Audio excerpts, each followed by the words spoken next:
नमस्कार साथियों, मैं ओपी सिंह। आशा है कि आप लोग स्वस्थ होंगे। मैं भी यहाँ स्वस्थ हूँ। आज एक नए विषय के साथ आपके समक्ष उपस्थित हुआ हूँ। आज का विषय 8वां सर्ग है। 8वां सर्ग 1976 में प्रकाशित एक रचना है, नाटक है, जिसके रचनाकार सुरेंद्र वर्मा है। सुरेंद्र वर्मा 1941 में जन्मे झांसी में और वर्तमान में दिल्ली में निवास करके साहित्य सेवा कर रहे हैं। इन्होंने अलग अलग विधाओं में, कई सारे विधाओं में इन्होंने लेखन किया है। आज मैं क्योंकि इनके नाटक की चर्चा कर रहा हूं तो संक्षेप में उनके कुछ प्रमुख नाटकों का उल्लेख करना यहाँ वाजिब समझता हूं। तो सुरेंद्र वर्मा के प्रमुख जो नाटक हैं वह इस प्रकार हैं। इनका सबसे पहला नाटक 1972 में 1972 में आता है, जिसका नाम द्रौपदी है। द्रौपदी 1972 में। इसके अलावा इनका दूसरा नाटक है सेतुबंध, जो कि 1972 में ही आया। तीसरा नाटक नायक खलनायक विदूषक है, जो कि 1972 में ही आया। सूर्य की अंतिम किरण से सूर्य की पहली किरण तक 1975 में। इसके बाद 8वां सर्ग, जो कि 1976 में, क्योंकि 8वां सर्ग ही हमारे आज की वीडियो का विषय है तो इसके बारे में आज चर्चा होगी। 8वां सर्ग इनका 1976 में। छोटे सैयद बड़े सैयद ये 1982 में। एक दूनी एक 1987 में। शकुंतला की अंगूठी यह 1990 में। कैद ए हयात 1993 में और रति का कंगन यह 2010 में। ये तमाम रचनाएं इनके नाटक प्रकाशित हुए हैं। अब इनके बारे में मैं बात कर रहा था तो इनसे संबंधित जो सम्मान है उसकी चर्चा भी हो जानी चाहिए। इनको 1992 में संगीत नाटक अकादमी पुरस्कार से पुरस्कृत किया गया था 1992 में। और 1996 में इनको इनके उपन्यास, जिसका नाम है मुझे चांद चाहिए, के लिए साहित्य अकादमी पुरस्कार दिया गया था। इसके अलावा 2017 में इनको 26वां व्यास सम्मान भी दिया गया, जो कि इनके एक उपन्यास जिसका नाम है काटना शमी का वृक्ष पद्म पंखुरी की धार से, के लिए दिया गया। काटना शमी का वृक्ष पद्म पंखुरी की धार से, इसके लिए इनको 26वां व्यास सम्मान दिया गया 2017 में। इसके अलावा जिसकी चर्चा की जा सकती है वह ये कि इनके द्वारा एक फिल्म की रचना भी की गई, उसकी पटकथा लिखी गई, जिस फिल्म का नाम था अनहत, जो कि 2003 में रिलीज हुई। ये तो रही बातें इनके लेखन से। हालांकि कई विधाओं में लिखा है, उसकी चर्चा अगर की जाए तो उन्हीं सुरेंद्र वर्मा पर ही एक वीडियो बन जाएगा, तो क्यों मैं उस पर ज़्यादा विस्तार से नहीं बोलना चाहता। हमें आज जो बोलना है वह एक नाटक है जिसके बारे में मैंने बताया आपको, 8वां सर्ग। तो 8वां सर्ग जिसकी चर्चा हमें करनी है, उसकी चर्चा से पूर्व इनके नाटकगत या इनके साहित्य की जो विशेषताएं हैं उन विशेषताओं को जानना बेहद जरूरी है, क्योंकि उनको बिना जाने आप इनके नाटक या इनके उपन्यासों को नहीं आप समझ सकते। तो इनकी जो विशेषताएं हैं उसको मैंने थोड़ा लिखा है कि पहली विशेषता, काम भावना के सूक्ष्मतर स्पंदनों का नाट्यांकन किया है। इनके नाटकों में जो काम भावना है उसके सूक्ष्मतर जो स्पंदन है उसका इन्होंने नाट्यांकन किया है। दूसरी विशेषता के अंतर्गत कहा जा सकता है कि सेक्स का मनोवैज्ञानिक विश्लेषण इनके साहित्य में, इनके नाटकों में, इनकी रचनाओं में देखा जा सकता है। तीसरी विशेषता, काम भावना का निर्वस्त्र चित्रण अगर देखना हो तो इनके साहित्य के पन्नों को पलटना पड़ेगा। यह बच्चन सिंह कहते हैं अपने हिंदी साहित्य के इतिहास में। चौथी विशेषता के अंतर्गत अगर बात करें तो श्लीलता और अश्लीलता के प्रश्न पर अश्लीलता की पैरोकारी करते हैं। श्लीलता और अश्लीलता के संबंध में विचार करते हुए अश्लीलता की कहीं न कहीं उसको स्पष्ट करने की कोशिश करते हैं। वह अपने पात्रों के माध्यम से, कथा वस्तु के माध्यम से यह बताने की कोशिश करते हैं कि जो अश्लीलता है वह सामने दृश्य जगत में नहीं है, वह व्यक्ति के चेतना से संबंधित है। जाकी रही भावना जैसी प्रभु मूरत देखी तिन तैसी, कहा जाता है। ठीक वैसे ही यहाँ बताने की ये कोशिश करते हैं रचनाकार मतलब सुरेंद्र वर्मा कि जो दर्शक है, देखने वाला है, उसके बुद्धि, उसका जो विवेक, उसकी दृष्टि है, उसी दृष्टि में ही कहीं न कहीं खोट होती है। तभी वह सामने दृश्य जगत में यह आरोपित करता है कि यह अश्लील है। पांचवी विशेषता के अंतर्गत अगर बात करें तो सामाजिक निषेधों से संघर्ष। सामाजिक निषेध जो विभिन्न हैं, उन निषेधों से कहीं न कहीं इनका साहित्य संघर्ष करता हुआ मालूम होता है। छठी विशेषता के अंतर्गत अगर बात करें तो वर्जनाओं और पुराने मूल्यों को तोड़ने की छटपटाहट। वर्जनाओं और पुराने मूल्यों को तोड़ने की छटपटाहट इनके साहित्य में देखा जा सकता है। और अगली विशेषता के अंतर्गत बात करें तो स्त्री जीवन की दमित कामकुंठा के सहारे, स्त्री जीवन की दमित कामकुंठा के सहारे उनके वर्जित अनुभूति से तादात्म्य स्थापित करने की कोशिश इनकी रही है अपने रचनाओं के माध्यम से। और कुल मिलाकर अगर सभी विशेषताओं को एक वाक्य में अगर कहा जाए तो इनके रचनाओं में अति यथार्थवाद एक विशेषता है, जो जिसका दर्शन होता है। मतलब अति यथार्थवाद भी इनके रचनाओं या इनके नाटकों की एक प्रमुख विशेषता है। ये तो रही सुरेंद्र वर्मा के बारे में। अब बात हम लोग करेंगे आठवां सर्ग। आठवें सर्ग की बात होगी।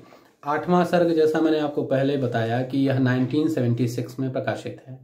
अब इस आठवें सर्ग के पीछे क्या उद्देश्य था लेखन का, नाटककार का, क्यों लिखा इन्होंने, उसके बारे में।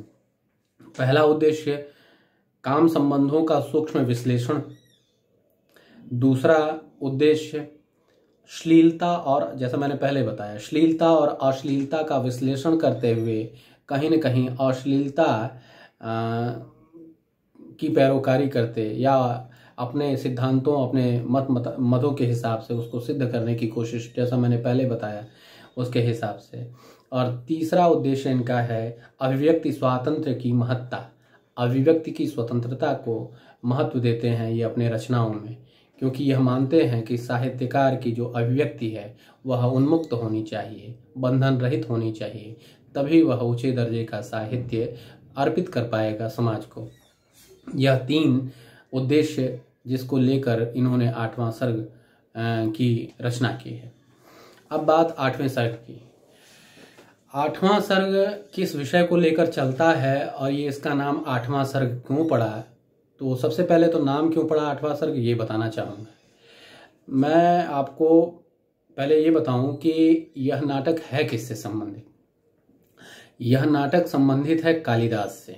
संस्कृत साहित्य के प्रकांड साहित्यकार, ऊंचे दर्जे के साहित्यकार, जिनका नाम बड़े गर्व के साथ लिया जाता है भारतीय वाङ्मय में, जिनका नाम कालिदास है, उनको केंद्र में रख के, उनके जीवन के संघर्षों को केंद्र में रख के, उनकी पत्नी, उनके दोस्त, मतलब उनके मित्र, सम्राट चंद्रगुप्त, जो उज्जैनी नगर है वह, पाटलिपुत्र का राज्य, तमाम चीज़ों को घेर कर और उसी के इर्द गिर्द इस कथा को बुनने की कोशिश की है नाटककार ने। अब ये आठवां सर्ग नाम क्यों पड़ा है, तो आठवां सर्ग में आपको ये बताना चाहूँगा कि संस्कृत का नाटक एक कुमार संभव है। कुमार संभव नाटक जिसका विषय है शिव और पार्वती के जीवन से जिसका संबंध है, मतलब कुमार संभव का जो विषय वस्तु है शिव और पार्वती के अंतरंग संबंधों से जुड़ा हुआ यह सर्ग है। और यह जो नाटक कुमार संभव की बात कर रहा हूँ, इसमें टोटल कुल 17 सर्ग हैं। सर्ग का मतलब यहाँ अध्याय से है। कुल 17 अध्याय हैं, जिसमें 8 अध्याय या 8 सर्ग, समीक्षक ऐसा कहते हैं कि यह 8 सर्ग ही कालिदास द्वारा रचित हैं।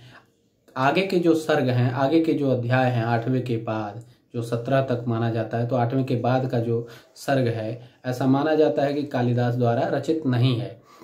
और 17 सर्गों में जो 8वें सर्ग तक की बात की जा रही है, उसमें 7 सर्गों में जो कथा है वह शिव और पार्वती के मिलन से है। किस प्रकार कामदेव जाते हैं और उनको भस्म कर देते हैं शिव, उसके बाद रति का क्रंदन है, उसके बाद उमा पार्वती वह कठोर तप करती हैं, शिव को प्राप्त करने की कोशिश करती हैं, फिर शिव कहीं न कहीं द्रवित होते हैं और फिर कालांतर में जो उनकी उनकी शादी हो जाती, विवाह हो जाता है।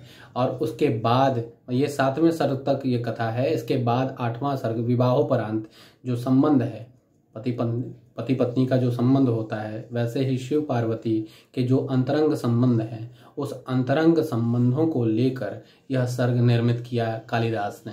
मतलब कुमार संभव में 8वां अध्याय जो लिखा है, 8वां सर्ग, उसमें शिव और पार्वती के काम से परिपूर्ण या काम भावना से लिप्त हम कह सकते हैं, या उनके अंतरंग संबंधों के बारे में इसमें है। इसी वजह से इस नाटक, जो हिंदी का नाटक जिसकी बात हम कर रहे हैं, उसी 8वें सर्ग की वजह से इसका नाम 8वां सर्ग रखा गया है। क्योंकि कालिदास उनके जीवन के संघर्षों को लेकर ये तो लिखा ही गया, और कहीं न कहीं 8वां सर्ग वो संस्कृत वाला, जो कि कुमार संभव का 8वां अध्याय है, जब उसकी रचना कालिदास ने की, उसके पश्चात उनके जीवन में जो उथल पुथल मचा, उसके पश्चात जो उनके जीवन की तमाम जो व्यवधान या तमाम जो दिक्कतें उनके सामने आईं, उनको लेने की कोशिश है इस नाटक में, समेटने की कोशिश है नाटककार की। तो आप स्पष्ट हो गया होगा कि नाम क्यों इसका नाम पड़ा 8वां सर्ग, वही संस्कृत के 8वें सर्ग की वजह से, जिसमें कि घोर श्रृंगार है शिव और पार्वती का। और घोर श्रृंगार होने की वजह से, घोर श्रृंगारिक होने की वजह से जितने शैव मतावलंबी थे उस दौर के, खुद सम्राट चंद्रगुप्त भी शैव मत में दीक्षित थे, और जो उज्जैनी नगर है वे भी शैव मत से, नगर के निवासी जो थे वो भी शैव मत वाले थे। तो ये तमाम लोगों का जो विरोध हुआ, उन तमाम लोगों द्वारा जो इनका विरोध हुआ कालिदास का, और उस विरोध के प्रतिफल क्या उनके जीवन में भूचाल आता है या क्या परिवर्तन आता है, उसको लेकर इस नाटक की रचना, हिंदी वाले नाटक 8वें सर्ग की रचना की गई। अब स्पष्ट हो गया होगा आपको काफ़ी हद तक। अब मैं बात करूंगा कि इस 8वें सर्ग, अब सीधे इस हिंदी वाले 8वें सर्ग की बात मैं करूंगा। यह जो 8वां सर्ग है, यह हिंदी वाला नाटक, इसमें कुल 3 अंक हैं, मतलब 3 अध्याय हैं। 3 अंकों में यह विभाजित कथा है। 3 अंकों में विभाजित इसमें कथा है। प्रथम अंक, द्वितीय अंक तो उसमें दृश्य अलग से कोई नहीं है, लेकिन जब तीसरे अंक में आप जाएंगे तो वह 2 दृश्यों में विभाजित है। तो कुल मिलाकर यह बताना चाहूँगा कि इसकी जो कथा है वह 3 अंकों में विभाजित है, और 3 अंकों में तीसरा जो अंक है उसके 2 दृश्यों में, मतलब 3 अंक और 2 दृश्यों में ये पूरी कथा फैली हुई है, जिसके बारे में मैंने आपको थोड़े से संकेत के रूप में आपको बताया थोड़ी देर पहले। स्पष्ट हो गया आपको। अब बात मैं करूँगा कि यह जो नाटक है, इसके प्रमुख जो पात्र हैं, इस नाटक के प्रमुख पात्र के रूप में कालिदास का नाम आता है, क्योंकि उन्हीं के जीवन को लेकर यह नाटक लिखा गया है। तो प्रमुख पात्र कालिदास हैं, और कालिदास के साथ दूसरे पात्र का जिसका नाम आता है, उनकी पत्नी का नाम आता है। हालांकि ऐतिहासिक साक्ष्य अगर देखा जाए तो उनकी पत्नी विद्योत्मा थी, लेकिन इस नाटक में नाटककार ने अपने कल्पना का सहयोग लेते हुए एक दूसरा नामकरण किया है इस नाटक में उनकी पत्नी के रूप में, जिसका नाम है प्रियंगु मंजरी। प्रियंगु मंजरी नाम से इस नाटक में उनकी पत्नी के रूप में, दूसरे पात्र के रूप में यह नाम आता है। इसके बाद प्रियंगु मंजरी जो कि कालिदास की पत्नी हैं, उनकी 2 सेविकाएं हैं। वे दोनों सेविकाएं भी इस हिंदी वाले नाटक में पात्र के रूप में अवतरित होती हैं। वह सेविकाएं हैं तो जरूर, परिचारिकाएं हैं तो जरूर, लेकिन वह साहित्य प्रेमी हैं। साहित्य का ज्ञान है उनको, भाषा का ज्ञान है, क्योंकि वह कालिदास की सेविकाएं हैं, कालिदास के पत्नी की सेविकाएं हैं, कालिदास के घर में निवास करती हैं, तो ऊंचे दर्जे की उनकी सोच होगी ही, ऐसा तो स्पष्ट ही है। तो ये दोनों सेविकाएं कौन हैं, इसमें मैं बताना चाहूँगा कि एक का नाम है प्रियंवदा और दूसरा का नाम है अनसूया। ये अनसूया और प्रियंवदा इनकी पत्नी, कालिदास की पत्नी के साथ ही रहती हैं, सखियों के रूप में कह सकते हैं, परिचारिका के रूप में। और 5वें पात्र के रूप में जिसका नाम लिया जा सकता है वह कीर्ति भट्ट है। कीर्ति भट्ट भी सेवक है, वह कालिदास का सेवक है। कालिदास के घर की सेवा करना, कालिदास के जो जीवनगत आवश्यकताएं हैं उसकी पूर्ति करना, कालिदास जब भी वो रचना के लिए कहीं बाहर जाते हैं उनके साथ रहना, उनकी ज़रूरतों को पूरा करना इसका कार्य है। और कहीं न कहीं यह विदूषक का भी चित्र मतलब विदूषक जो का खालीपन है इस नाटक में उसको भी भरने की कोशिश ये करता है कीर्ति भट्ट। मतलब इसके जब संवाद आप पढ़ेंगे तो कहीं न कहीं वे संवाद आपको गुदगुदाएंगे, आनंदित करेंगे। छठे पात्र के रूप में जिसका नाम लिया जा सकता है वह आर्य सौमित्र हैं। आर्य सौमित्र कालिदास के परम मित्र, विश्वास पात्र और हमेशा कालिदास का पक्ष लेने वाले पात्र हैं। मतलब उनके परम मित्र के रूप में इस नाटक में आए हैं और साहित्यानुरागी हैं, काव्य प्रेमी हैं, खुद कवि भी हैं। तो ये छठे पात्र के रूप में इस नाटक में अवतरित हुए हैं। सातवें पात्र के रूप में जिसका नाम लिया जाता है वह धर्माध्यक्ष का है। धर्माध्यक्ष एक पद है, नाम नहीं है। ये सम्राट चंद्रगुप्त द्वारा कोई पद किसी को दिया गया है, धर्माध्यक्ष। धर्माध्यक्ष ये कहीं न कहीं इस नाटक में आप देखिएगा तो आपको लगेगा कि ये बैर रखते हैं कालिदास से, पुराना कोई बैर है इनका, और उसी बैर की वजह से ये हमेशा विघ्न के रूप में खड़े होते हैं कालिदास के समक्ष। जब भी इनको मौका मिलता है तो ये कोई न कोई व्यवधान खड़ा कर देते हैं कालिदास के सामने। ये जब कथा होगी, उसकी चर्चा होगी तो आपको स्पष्ट होगा। आठवें पात्र के रूप में सम्राट चंद्रगुप्त खुद हैं और इस प्रकार ये टोटल 8 पात्र इस नाटक में लिए गए। अब मैं बात इस कथा की करूं, इस कथा को विस्तार में बताने की मेरी आप सुनने की कोशिश करें कि इसकी कथा क्या है विस्तार में। यह कथा हालांकि स्पष्ट तो हो ही गया होगा आप लोगों को, लेकिन फिर भी मैं विस्तार में बताने के लिए जरूरी है वहां से शुरू करना। कालिदास का विवाह प्रियंगु मंजरी से होता है और प्रियंगु मंजरी के विवाहोपरांत उनके साथ जो विवाह होता है उसके पश्चात ये 8वें सर्ग का लेखन करते हैं। अब इसके पहले थोड़ा मैं आपको बताना चाहूँगा कि 8वां सर्ग क्या, यह कुमार संभव का 8वां सर्ग या 8वां अध्याय जो इनके द्वारा रचित संस्कृत नाटक है। जो इनकी पत्नी प्रियंगु मंजरी है उससे बंधने से पूर्व ही इन्होंने इस नाटक मतलब कुमार संभव के 7 अध्यायों या 7 सर्गों का निर्माण कर लिया था। 8वां सर्ग लिखना था और 8वां सर्ग विवाहोपरांत लिखते हैं। 8वां सर्ग घोर श्रृंगारिक भी है जिसकी चर्चा मैंने पहले बता दी है आपको। इस 8वें सर्ग के लिए पहले से सम्राट ने घोषित किया है कि कालिदास जब इस 8वें सर्ग का निर्माण कर लेंगे, लिख लेंगे, तब मदनोत्सव जो त्यौहार है, जो होली का त्यौहार है, उस दिन इस सर्ग का इस अध्याय का उनके द्वारा, कालिदास के द्वारा सस्वर पाठ किया जाएगा और उसके उपलक्ष्य में उनको पट्टबंध सम्मान से सम्मानित किया जाएगा। इस तरीके का सम्राट ने कोई घोषणा पहले से की हुई है। इसके फलस्वरूप कालिदास इस अध्याय या इस सर्ग के निर्माण के लिए, लेखन के लिए अपने उज्जैनी के घर को छोड़कर ये 50 कोस दूर किसी जंगल में कुटीर में जाकर निवास करते हुए उसका लेखन करते हैं। उनके साथ उनका सेवक कीर्ति भट्ट भी साथ होता है और उसको लिख कर फिर वापस आते हैं। और वे जब वापस आते हैं तो होली जिस दिन है, मतलब मदनोत्सव जिस दिन है, उसके एक दिन पूर्व ही संध्या के समय ये वहाँ नगर में पहुँचते हैं। रात्रि में अपने निवास पे अपना समय बिताने के पश्चात, क्योंकि उसके दूसरे दिन जिस दिन होली है उस दिन उनको शाम को उसका पाठ करना है। इसी पाठ से पूर्व वे इस पाठ के कह सकते हैं हम प्रैक्टिस करने के लिए या उसकी तैयारी के लिए ये अपने मित्र के यहाँ चले जाते हैं, आर्य सौमित्र के यहाँ, जहाँ पर अन्य आसपास के कविगण भी इकट्ठे हैं। वहाँ उनके सामने ये इसका पाठ करते हैं 8वें सर्ग का। और वहाँ पर एक कवि है जिसका नाम है दिंगनाग। दिंगनाग भी वहीं जो द्वेष रखता है, ये भी दिंगनाग भी कालिदास से द्वेष रखता है, चिढ़ता है। तो वह जब इस पाठ को सुनता है तो वह इसकी मूल कथा को जान लेता है, 8वें सर्ग की, उसके घोर श्रृंगार को समझ लेता है, शिव और पार्वती के अंतरंग संबंधों को सुन लेता है। तो वह जब सुन लेता है तो अब यहाँ तो पाठ करके कालिदास फिर वापस अपने घर चले जाते हैं अपने मित्र के घर से अपने घर चले जाते हैं और दिंगनाग वहाँ से निकल के चला जाता है महाकाल मंदिर। महाकाल मंदिर क्या है मैं आपको बताऊं। महाकाल मंदिर शिव का मंदिर है, जहाँ पर एक पुजारी हैं जिनका नाम यहाँ पर आया है धर्मगुरु के नाम से उसमें नाम आया है।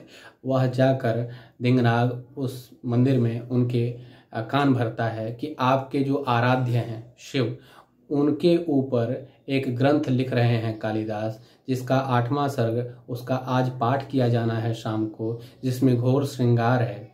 बड़े श्रृंगारिक रूप में शिव और पार्वती को चित्रित किया गया है। जब धर्मगुरु के कानों में ये बात जाती है तो धर्मगुरु भी वहाँ उस पाठ को सुनने के लिए तत्पर हो जाते हैं, वहाँ जाने के लिए। और इसके पीछे जो मंशा है दिंगनाग की, वह यही मंशा है कि वह चाहता है कि किसी न किसी तरह से इस कार्यक्रम में विघ्न पड़ जाए। तो ऐसी सोच के लिए वह जाता है, ऐसी सोच को लेकर जाता है। और इधर की कहानी ये है कि कालिदास अपनी पूरी तैयारी के साथ वह राजप्रसाद जहाँ पे तमाम लोग बैठे हैं वहाँ पहुँचता है, जहाँ सम्राट, मंत्री, न्यायाधीश, जो गणमान्य लोग हैं उस नगर के, व्यापारियों का जो प्रधान है जिसका नाम सोमदत्त है, और धर्मगुरु भी उसी में आ जाते हैं, उनको भी देखकर प्रणाम करते हैं कालिदास। ये तमाम चीज़ें होती हैं। उसके बाद बात शुरू होती है, उसका सस्वर पाठ वो शुरू करते हैं। जब सस्वर पाठ उसका शुरू करने के पश्चात जब पूरी धारा और गति से वह कथा चलती है उसमें, तो शिव और पार्वती के जब अंतरंग संबंध उसमें लक्षित होते हैं, सुनते हैं लोग, तो उसमें उससे रुष्ट होकर जो धर्मगुरु है वह खड़े हो जाते हैं अपने आसन से, और खड़े होकर वह विरोध करते हैं कालिदास का, और खूब खरी खोटी सुनाते हैं उनको। और इसके बाद एक झड़ी सी लग जाती है वहाँ राज प्रसाद में, एक एक करके सब लोग विरोध करते हैं। उसके बाद धर्माध्यक्ष, क्योंकि पहले से बैर रखता है कालिदास का, वह भी विरोध करने के लिए खड़ा होता है। इसके बाद व्यापारियों का जो प्रधान है सोमदत्त, वह खड़ा होता है, न्यायाधीश खड़े होते हैं, ऐसे तमाम लोग खड़े होकर कालिदास का विरोध करते हैं।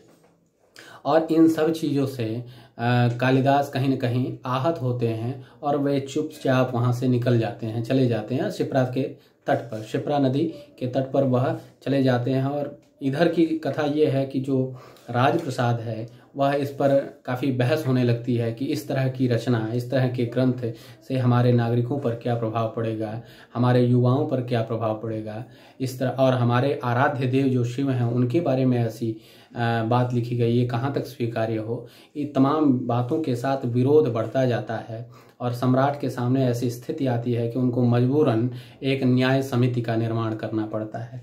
न्याय समिति का निर्माण इसलिए करना पड़ता है, हालांकि वे साहित्यानुरागी हैं, साहित्य प्रेमी हैं, फिर भी वो परिस्थितियां ऐसी निर्मित हो जाती हैं कि उनको एक न्याय समिति बनाना पड़ता है और कुछ लोगों को उसमें चुनकर उसका सदस्य नामित करना पड़ता है, जिसमें क्रमशः जो नाम है मैं आपको बताना चाहूँगा कौन कौन उस न्याय समिति में थे।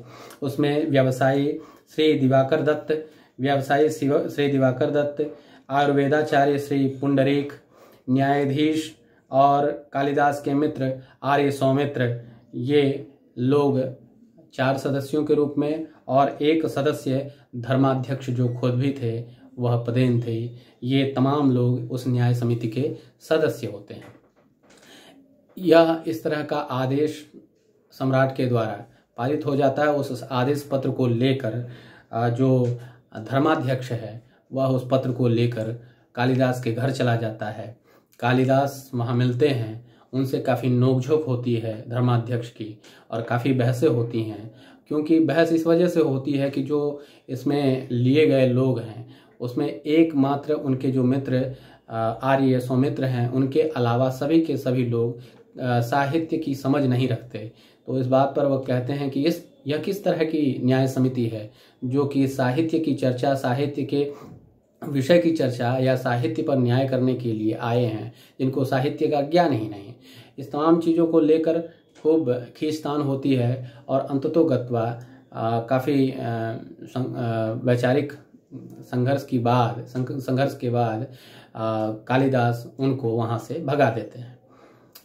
ये चले जाते हैं धर्माध्यक्ष। उसके पश्चात रात्रि के दूसरे पहर में कालिदास भी वहाँ पहुँचते हैं और पहुंचने के बाद उनको समझाने की माफ़ करिएगा, रात्रि के दूसरे पहर में सम्राट चंद्रगुप्त भी उनके घर पहुंचते हैं और उनके पास पहुंचकर उनको समझाने की कोशिश करते हैं और कहते हैं कि परिस्थितियां ऐसी बन गई थी कि मुझे मजबूरन झुकना पड़ा। और ऐसा नहीं है कि साहित्य इस तरह का है कि जिसका विरोध होना चाहिए, लेकिन परिस्थितियां ऐसी हैं और वे और चीज़ों की दुहाई देने लगते हैं। वे कहते हैं कि जो बंग देश है, बंग देश जो बंगाल है, वहाँ का जो राजा बंगराज है वह आसपास के राजाओं को मिलाकर वहाँ विद्रोह करना चाहता है। मेरा जो सेनापति है जिसका नाम आम्रकारदव नाम का जो मेरा सेनापति है, प्रधान सेनापति, वह भी कहीं न कहीं दूसरे विरोधी शक्तियों से मिल गया है, ऐसा देखा गया है उसके पास लोगों को आते जाते। तो इस तरह की स्थितियों में इस विरोध के स्वर को मैं दबाना चाहता हूँ और तुम्हारा यह जो ग्रंथ है, वह कालिदास ऐसा कहते हैं सम्राट चंद्रगुप्त कि आप द्वारा ये जो रचना है कुमार संभव, और कुमार संभव का जो 8वां अध्याय या 8वां सर्ग है, यह कहीं न कहीं उस विरोध को और भड़काएगा। हमारे जो नागरिक हैं वे भी भड़केंगे इस चीज़ को लेकर, और उसे समझाने की कोशिश करते हैं चंद्रगुप्त। और ये सारा का सारा चीज़ सुनने के पश्चात, ये सब कुछ सुनने के पश्चात कालिदास, क्योंकि पहले से आहत होते हैं, कुछ देर पहले ही वहाँ धर्माध्यक्ष से उनकी अच्छी खासी बहस हुई होती है, जहां धर्माध्यक्ष उनको यह कहता है कि आपको न्याय समिति की बात माननी पड़ेगी और न्याय समिति के सामने अगर चाहते हैं अपने आप को बचाना तो आप उनसे जाके धर्मगुरु से जाकर या न्याय समिति के सामने जाकर आप माफ़ी मांगें, उनसे क्षमा याचना करें। तो पहले उस बात से आहत होते हैं और यहाँ पर सम्राट चंद्रगुप्त की बात जब सुनते हैं तो वह कहते हैं कि देखिए, मैं ज़्यादा तो नहीं, मैं इतना कर सकता हूँ कि यह जो कुमार संभव है उसके 8वें सर्ग के पश्चात मैं आगे कुछ न लिखूं, और यह भी कर सकता हूं कि इस ग्रंथ को मैं किसी और को न दूं, यह भी कर सकता हूं कि इसकी दूसरी प्रतियां मैं निर्मित न करूं, यह भी कर सकता हूं कि मैं इसको किसी पुस्तकालय में इसको न भेजूं। मतलब कहने का मतलब यह मैं अपने घर में रखूंगा इसको सुरक्षित, मैं किसी को दूंगा नहीं, ये कहते हैं। लेकिन और इसके अलावा मैं नहीं कर सकता, ये मेरे आत्मसम्मान के खिलाफ होगा। तो इस पर सम्राट चंद्रगुप्त स्वीकार कर लेते हैं इस बात को, और यहाँ दूसरा अंक जो है यहाँ समाप्त हो जाता है, बात यहाँ खत्म हो जाती है। अब बात 3 वर्ष बाद की है ये कथा, और यह पीड़ा कालिदास के मन में घर कर जाती है कि ये 8वें सर्ग के बाद इनको ऐसी स्थिति झेलनी पड़ी। अब इसके बाद 3 वर्ष बाद की कथा है। 3 वर्ष बाद की कथा ये है कि कालिदास एक और नाटक लिखते हैं जो कि शकुंतला के जीवन से संबंधित है, अभिज्ञान शाकुंतलम। अभिज्ञान शाकुंतलम के लेखन के पश्चात और उसकी ख्याति के पश्चात 3 वर्ष बाद, जो 8वां सर्ग है उसके 3 वर्ष बाद की स्थिति, उसमें सम्राट फिर से उनको सम्मानित करना चाहते हैं कालिदास को, और उनका अभिनंदन करने के लिए वही चुनाव करते हैं होली का पर्व, मदनोत्सव। उसी दिन शाम के पहर उनका सम्मान किया जाना होता है, मान सम्मान किया जाना होता है, निर्धारित होता है। और इस निर्धारित समय पर कालिदास पहुंचते नहीं हैं, हालांकि स्वीकार कर लेते हैं, ठीक है मेरा जो यहाँ पर जो अभिनंदन किया जाएगा उस अभिनंदन में मैं उपस्थित रहूँगा, लेकिन वे वहाँ पर आते नहीं हैं। उस रंगशाला में जहाँ पर आयोजन होना होता है वहाँ नहीं जाते, और इससे बहुत बेचैनी सी नगर में फैल जाती है। सभी लोग दौड़ कर सारे कारिंदे इधर उधर ढूंढने की कोशिश करते हैं कि कहाँ गए कालिदास, और कालिदास वही अपने कुटीर में बैठे हुए समय बिताने की कोशिश कर रहे थे कि मुझे न जाना पड़े। रात्रि की बेला में उसी दिन वे अपने घर वापस आते हैं अपनी पत्नी के पास। वहाँ पर रात्रि में सम्राट भी और उनका मित्र जो आर्य सौमित्र पहुँच जाते हैं। सम्राट आर्य सौमित्र के जाने के बाद उनसे बातचीत करते हैं और वे जानने की कोशिश करते हैं कि आखिर बात क्या है, और कालिदास वे बताते हैं वह अपनी पुरानी पीड़ा, जो कि कुमार संभव के 8वें सर्ग की पीड़ा है जो 3 वर्ष पूर्व की है, उस पुरानी पीड़ा का उल्लेख करते हुए वे कहते हैं कि मैं ऐसे सम्मान को लेना स्वीकार नहीं करूंगा, जहाँ के नागरिक, जहाँ के श्रोतागण इस तरीके के विचार को रखते हों, जहाँ साहित्य की चर्चा साहित्य के मूल्यों पर नहीं, और सम्राट उस साहित्य को जो सम्मान देना चाहिए उसको न देकर वह झुक जाता है, ऐसे सम्राट से सम्मान लेना मेरे लिए सही नहीं है। इस तरीके की बातें कालिदास कहते हैं सम्राट चंद्रगुप्त से। और चंद्रगुप्त अंततोगत्वा लास्ट में जब देखेंगे आप इस अंक में, तीसरे अंक में, वे कालिदास के घर से निकलते हैं मुस्कुराते हुए और कहते हैं उनसे कि मैं तुम्हारे सामने जब भी आता हूँ तो ऐसा मुझे आभास होता है जैसे मैं तुम्हारा अपराधी हूँ। और ऐसी बात कह के वे वहाँ से चले जाते हैं। और इस अंक में अंत में उनकी जो पत्नी, जिसका नाम मैंने आपको बताया प्रियंगु मंजरी, उनके साथ बैठती है और वहीं पर और कहीं न कहीं नीरसता छा जाती है। उत्साह से यह नाटक शुरू होता है और अंत में आते आते उत्साह का अंत नीरसता में आ जाता है। और कहीं न कहीं यह जो कालिदास है वे अंतर्मुखी व्यक्तित्व को धारण कर लेते हैं और यह नाटक यहीं पर समाप्त हो जाता है। यह नाटक की पूरी कथा है। इसमें कुछ बातें, ये तो मूल बातें हैं। इसके अलावा जैसे मैंने बताया कि 2 परिचारिकाएं हैं रानी की, जिसका नाम मैंने आपको बताया था। एक तो नाम प्रियंवदा, दूसरा अनसुईया, और एक सेवक है जिसका नाम कीर्ति भट्ट है। इनके माध्यम से भी कथा को बढ़ाने की कोशिश सुरेंद्र वर्मा ने की है और बहुत बेहतरीन बन पड़ी है ये कृति। अगर आप संभव हो तो इसको ज़रूर पढ़ें, आप निश्चित ही लाभान्वित होंगे। और अब मैं अगला वीडियो जो होगा किसी नए विषय को लेकर, किसी नई रचना को लेकर आपके लेकर आऊँगा और आशा है कि आप लोग इससे संतुष्ट होंगे। अगर कोई सुझाव हो तो ज़रूर मुझे बताइएगा। धन्यवाद मित्रों।